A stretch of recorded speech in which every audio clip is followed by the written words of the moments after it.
الحمد لله نحمده ونستعينه ونستغفره ونؤمن به ونتوكل عليه ونعوذ بالله من شرور أنفسنا ومن سيئات أعمالنا من يهده الله فلا مضل له ومن يضلله فلا هادي له ونشهد أن لا إله إلا الله وحده لا شريك له ونشهد أن سيدنا ومولانا وحبيبنا محمدا عبده ورسوله أما بعد فأعوذ بالله من الشيطان الرجيم بسم الله الرحمن الرحيم ومن الناس من يشتري لهو الحديث ليضل عن سبيل الله بغير علم ويتخذها هزوا أولئك لهم عذاب مهين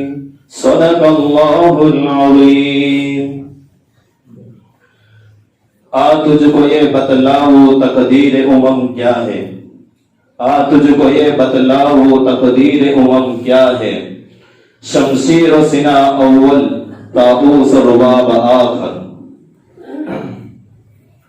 معزز سامعین کرام، بزرگوں، دوستوں، اسلام ایک مکمل اور کامل دین ہے، اسلام ایک مکمل اور کامل مذہب ہے. شریعت مطہرہ نے انسانی زندگی سے تعلق رکھنے والی جتنی بھی چیزیں ہیں ان تمام چیزوں کو تفصیل اور کامل اور اکمل اور افضل طریقے سے بیان کیا ہے. جہاں تک بات ہے معاملات کی، تو اسلام نے معاملات کو اچھی طریقے سے، کامل اور اکمل طریقے سے بیان کیا. معاشرت کی بات ہے تو معاشرت کو بھی اچھی طریقے سے، کامل طریقے سے، اکمل طریقے سے اس کو بیان کیا. اخلاق کی بات ہو اس کو بھی تفصیل سے بات کیا. اتنی ہی نہیں، انسانی زندگی سے تعلق رکھنے والی جو فطرتی چیز ہے کھیل کود، اس کو بھی شریعت نے، اسلام نے بیان کیا. یہ اور بات ہے کہ اسلام کو نہ سمجھنے والے اسلام کو خشک مزاج سمجھتے ہیں کہ اسلام تو پکڑ دھکڑ کا نام ہے. یہ اسلام کو اچھی طریقے سے نہیں سمجھتے، کامل اور مکمل طریقے سے اسلام کو نہیں سمجھتے، اس لیے اسلام کو خشک مزاج پکڑ دھکڑ والا مذہب سمجھتے ہیں. ان کو نبی کریم صلی اللہ علیہ وسلم کی تاریخ، نبی کریم صلی اللہ علیہ وسلم کی سیرت کو اچھی طریقے سے پڑھنا چاہیے اور سمجھنا چاہیے. تب انہیں سمجھ میں آئے گا کہ اسلام یہ کون سا مذہب ہے. اسلام تو وہ مذہب ہے جو ہمیں ہر پل میں، ہر لمحے میں، ہر گھڑی میں ہماری رہنمائی کرتا ہے، ہمیں رہبری دیتا ہے. اگر کوئی انسان صحیح معنی میں محمد رسول اللہ صلی اللہ علیہ وسلم کی سیرت پر چلے، اللہ تبارک تعالیٰ کے ایک ایک حکم کو مانے، تو کبھی بھی وہ ناکام نہیں ہو سکتا. بہت سے لوگوں کا یہ سمجھنا ہے کہ اسلام سیر و تفریح کی اجازت نہیں دیتا، کھیل کود کی اجازت نہیں دیتا، مزاح یعنی مذاق کی اجازت نہیں دیتا. لیکن ان کو سمجھنا چاہیے کہ اسلام ان چیزوں کی اجازت دیتا ہے.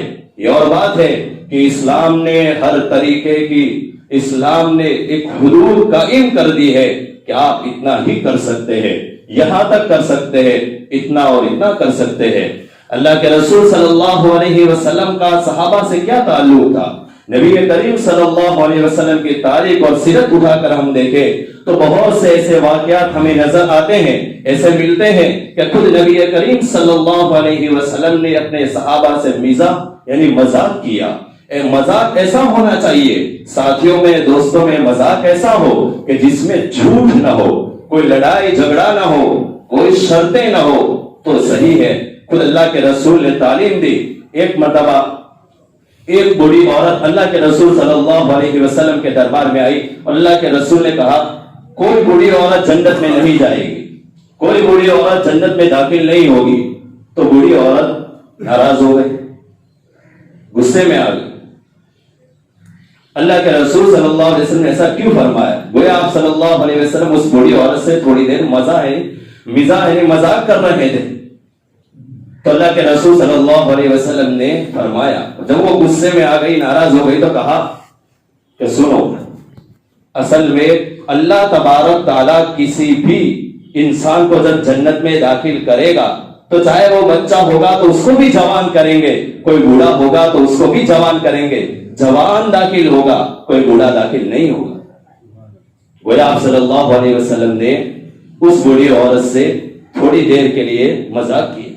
اب ایسا مذاق ہے جس میں کوئی جھوٹ بھی نہیں ہے اور مذاق بھی ہو گیا۔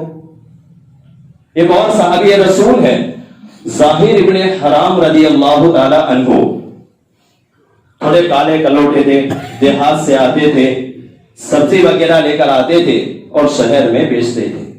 جب وہ اللہ کے رسول صلی اللہ علیہ وسلم کے لیے کچھ ہدیے کے طور پر کچھ سبزیاں لے کر آتے، اللہ کے رسول صلی اللہ علیہ وسلم شہر کی کچھ چیزیں ان کو ہدیے میں دیتے، اور اللہ کے رسول صلی اللہ علیہ وسلم نے ایک حدیث بتائی ہے، تہادو تہابو، ہدیہ لیتے دیتے رہو، محبوب ہو جاؤ گے۔ ہدیہ ایک طرف سے نہیں ہوتا، دونوں طرف سے ہونے چاہیے۔ تو وہ ظاہر نے حرام رضی اللہ تعالیٰ عنہ کچھ سبزیاں لے کر اللہ کے رسول صلی اللہ علیہ وسلم کے لیے لاتے اور بیچنے کے لیے بھی لاتے، ہدیے کے طور پر اللہ کے رسول کو دیتے۔ ایک مرتبہ شہر کے اندر وہ بیچ رہے تھے، اللہ کے رسول صلی اللہ علیہ وسلم پیچھے سے گئے، جیسے ایک دوست دوسرے دوست کے آنکھوں کے اوپر دونوں ہاتھ رکھتا، اسی طرح اللہ کے رسول صلی اللہ علیہ وسلم نے اس صحابی رسول کے آنکھوں پر سبزیاں بیچ رہے تھے، لیکن اچانک اللہ کے رسول پیچھے سے گئے اور دونوں ہاتھوں کو آنکھوں پہ رکھ دیا۔ اب ان کو پتا نہیں ہے کہ یہ کون ہے۔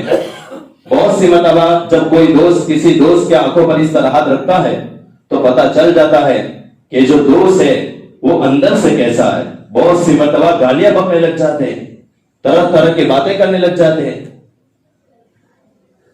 لیکن اللہ کے رسول صلی اللہ علیہ وسلم نے جیسے ہی دونوں ہاتھ آنکھوں پر رکھے تو وہ ظاہر ابن حرام رضی اللہ تعالیٰ عنہ سمجھ گئے، کیونکہ جس محمد رسول اللہ صلی اللہ علیہ وسلم کے لعاب سے، جس محمد رسول اللہ صلی اللہ علیہ وسلم کے پسینے سے خوشبو آتی ہو، اس محمد رسول اللہ صلی اللہ علیہ وسلم کے ہاتھوں سے اور بدن سے کیا نہیں آتا ہو۔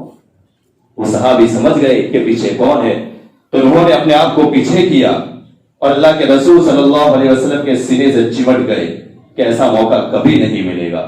اس تاجدار مدینہ محمد رسول اللہ صلی اللہ علیہ وسلم نے تھوڑی دیر کے لیے اللہ کے رسول نے اس صحابی سے برا مذاق کی۔ ایک اور صحابی اللہ کے رسول صلی اللہ علیہ وسلم کے دربار میں آئے اور کہا کہ اللہ کے رسول صلی اللہ علیہ وسلم مجھے سواری کے لیے اونٹ دے دو۔ اس زمانے میں اونٹ گھوڑے چلتے تھے۔ اللہ کے رسول صلی اللہ علیہ وسلم نے کہا میں تجھے اونٹ دوں گا، لیکن اونٹ نہیں، اونٹنی کا بچہ دوں گا۔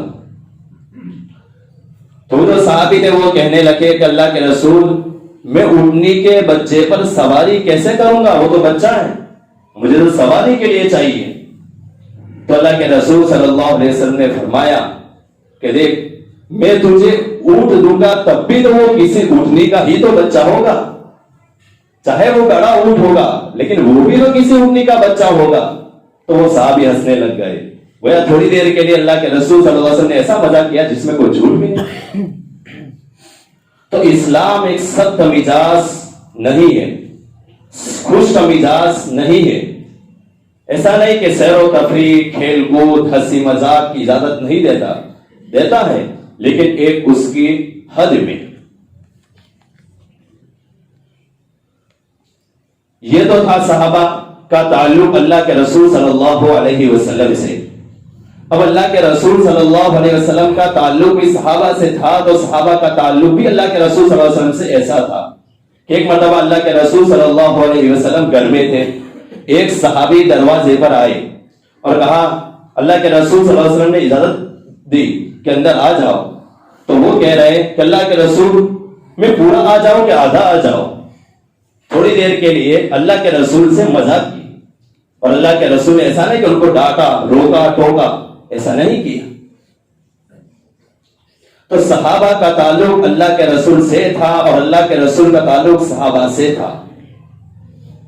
اب اللہ کے رسول صلی اللہ علیہ وسلم کی اس دنیا میں تشریف آوری ہوئی، اور اللہ کے رسول صلی اللہ علیہ وسلم جب اس دنیا میں آئے تو بہت سے کچھ ایسے کھیل تھے، کچھ بہت سی ایسی چیزیں تھی جو لوگ پتہ نہیں کیا کیا کر رہے تھے، اللہ کے رسول صلی اللہ علیہ وسلم نے ہر طرح کے نظام کو درست کیا، حتیٰ کہ آپ صلی اللہ علیہ وسلم نے جو کھیل کود کا نظام ہے وہ بھی درست کیا۔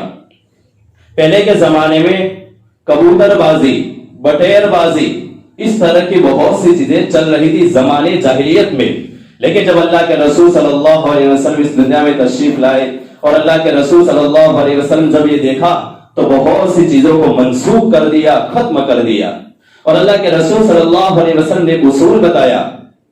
صرف اللہ کے رسول صلی اللہ علیہ وسلم صرف منع نہیں کرتے بلکہ جو جائز ہے وہ چیزیں بھی بتاتے ہیں۔ تو اللہ کے رسول صلی اللہ علیہ وسلم نے ایک اصول بتایا کہ ہر وہ کھیل جس میں اللہ تعالی کا ذکر نہ ہو وہ کھیل بیکار اور لغو ہے، لیکن سوائے چار چیزیں، اللہ کے رسول صلی اللہ علیہ وسلم نے فرمایا کہ چار چیزیں ایسی ہیں جس میں کوئی اللہ کا ذکر تو نہیں ہے لیکن پھر بھی صحیح ہے۔ پھر آپ صلی اللہ علیہ وسلم نے ترتیب سے بتایا، سب سے پہلے گھوڑے کو ستانا، یعنی گھوڑے کی ریس۔ پہلے زمانے میں گھوڑے اونٹ زیادہ چلتے تھے تو اس وقت آپ صلی اللہ علیہ وسلم نے اس اعتبار سے مثال دی۔ ابھی ایسا کھیل ہے اس میں کوئی شرطیں آ جاوے، جوا بازی آ جاوے، سٹا بازی آ جاوے، اس طرح کے اگر اس کھیل میں کوئی چیز داخل ہو جائے گی تو وہ بالکل حرام ہو جائے گا۔ لیکن اگر کوئی ورزش کے لیے ہے، کوئی سیر و تفریح تھوڑی دیر کے کھیل کے لیے ہے، بدن کی تفریح کے لیے ہے تو پھر تو صحیح ہے۔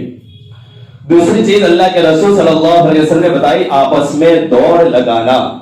بہت سی مرتبہ اسکولوں میں یا بہت سے مدرسوں میں ہوتا ہے، کوئی نشانہ طے کیا جاتا ہے اور کیا جاتا ہے کہ دو بچے دوڑتے ہیں اور جو نشانہ وہاں سامنے ہے اس کو ہاتھ لگا کے واپس آنا ہے، تو بہت سا ایسا کھیل چلتا ہے۔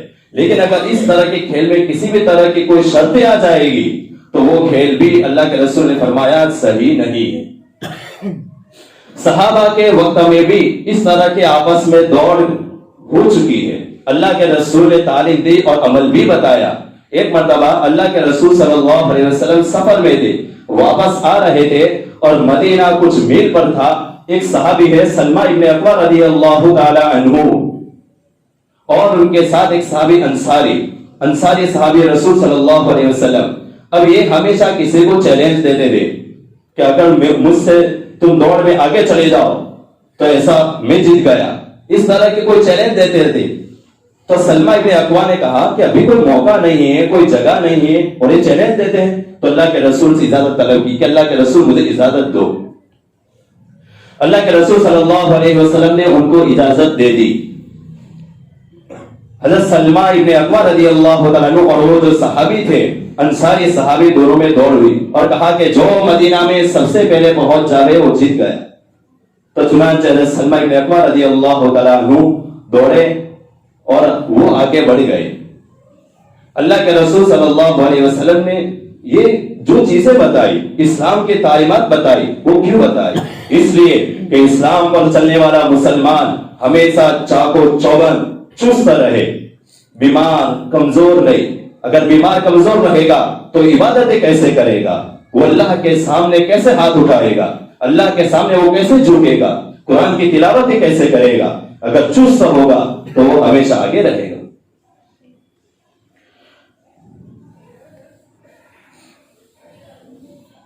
اللہ کے رسول صلی اللہ علیہ وسلم جو چار چیزیں بتائی کہ گھوڑے کو سجانا، آپس کا دوڑ، تیسری اور چیز تیراکی، تفریح تعلیم السباحہ، جس کو تیراکی کہتے ہیں۔ اصل میں اللہ کے رسول صلی اللہ علیہ وسلم کے زمانے میں مدینہ میں کوئی تالاب یا کوئی ندی ایسا تھا نہیں، پانی اس وقت اتنا تھا نہیں، لیکن پھر بھی اللہ کے رسول صلی اللہ علیہ وسلم نے تعلیم دی تیراکی کی، کیونکہ اس میں بھی ایک ورزش ہوتی ہے، ایکسرسائز ہوتی ہے۔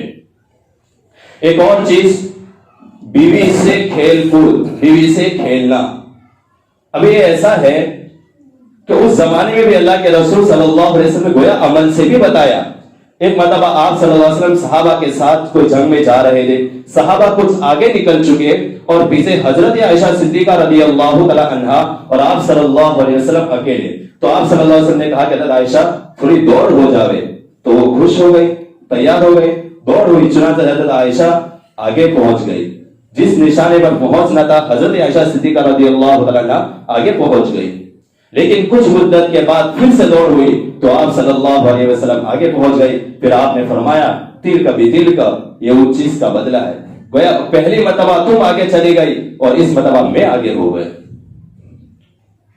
سطر کا لحاظ رکھنا ہے. اصل میں اللہ کے رسول صلی اللہ علیہ وسلم نے جو بھی کھیل کود ہے ان تمام چیزوں کے اصول بتائے کہ ہر وہ کھیل جس میں اللہ تعالی کے احکامات فرائض و واجبات کے اندر غفلت نہ ہوتی ہو تو ہی وہ کھیل درست ہے.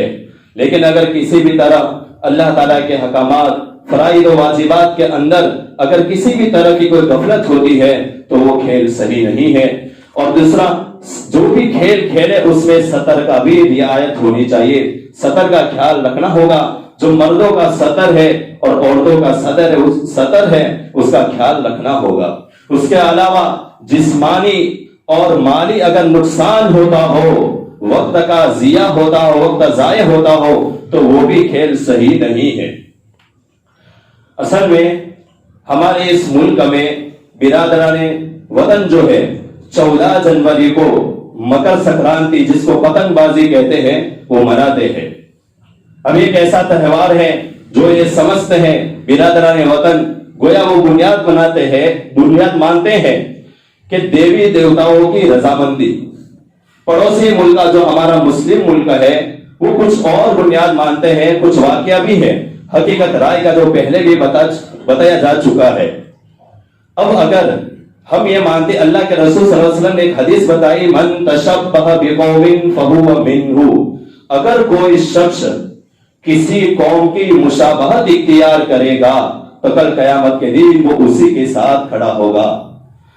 اگر ہم یہ مانے کہ ہمارے ملک کے برادران وطن جو پتنگ بازی مکر سنکرانتی کرتے ہیں اور وہ دیوی دیوتاؤں کو اگر راضی کرتے ہیں اور ہم بھی ان کی طرح اگر اسی طرح کریں گے تو گویا ہم بھی اس دیوی دیوتاؤں کو راضی کرنے میں شامل ہو رہے ہیں. تو کہیں ایسا نہ ہو کہ ہم مسلمان ہونے کے باوجود نام کے تو صرف مسلمان ہیں لیکن کام تو انہی کے کر رہے ہیں. کل قیامت کے دن جب اٹھیں گے تو ایسا نہ ہو کہ ہم ان کے ساتھ کھڑے ہو. ہمیں ہونا چاہیے کہ ہم سچے پکے مسلمان ہیں. یا ایھا الذین آمنوا ادخلوا فی السلم کافہ، ایمان والو تم اسلام میں مکمل طریقے سے داخل ہو جاؤ. یہ نہیں کہ آدھے ادھر اور آدھے ادھر. اگر ہم اسی طرح کریں گے تو کل قیامت کے دن ہمارا جو انجام ہوگا وہ غیروں کے ساتھ ہوگا، مشرکوں کے ساتھ ہوگا، کافروں کے ساتھ ہوگا. کہیں ایسا نہ ہو کہ ان کے بارے میں اللہ تبارک و تعالیٰ نے قرآن میں بار بار فرمایا کہ ان کے لیے تو جہنم ہے، اگر ہم بھی ان کے ساتھ کھڑے ہو گئے تو اللہ ہمارے لیے بھی خدا نہ خواستہ ایسا فیصلہ کر دے. اسی لیے سب مسلمانوں کو یہ اچھی طریقے سے سمجھنا چاہیے کہ ہر انسان اپنی فکر کر لے، اپنے گھر والوں کی فکر کر لے، اپنے بال بچوں کی فکر کر لے. خود بھی خریدنا نہیں ہے. بچے خرید رہے، پیسے مانگ رہے تو ایسی چیزیں ان کو بالکل نہیں دلانی، کیونکہ یہ بالکل یہ صحیح نہیں ہے. جو اسلام نے اجازت دی ہے دوسرے کھیلوں کی وہ کھیل کھیلے جس سے کسی بھی طرح اللہ اس کے رسول ناراض نہ ہوتے ہو. اور اگر ہم ایسا کرتے ہیں، اللہ اس کے رسول کو ناراض کرتے ہیں تو یہ جو زندگی ہے وہ زندگی کٹ جائے گی. کل قیامت کے دن ہمیں اللہ کے سامنے کھڑا ہونا ہے. اللہ کے سامنے کھڑا ہو کر ایک ایک چیز کا سوال و جواب ہوگا، جواب دینا ہوگا. اگر ہم نہیں مانتے، جیسی کرنی ویسی بننی، نہ مانے تو کر کے دیکھ، جنت بھی ہے دوزخ بھی ہے، نہ مانے تو مر کے دیکھ. میرے بھائیوں تھوڑا سمجھو، اس میں جسمانی بھی نقصان ہے، مالی نقصان ہے، وقت بھی ضائع ہوتا ہے، شریعت کا نقصان ہے. اللہ اور اس کے رسول صلی اللہ علیہ وسلم ناراض ہوتے ہیں. ہمارے لیے کسی بھی طریقے سے درست نہیں ہے. اس میں بہت سی جانیں بھی جاتی ہے، ہم اخباروں میں پڑھتے ہیں.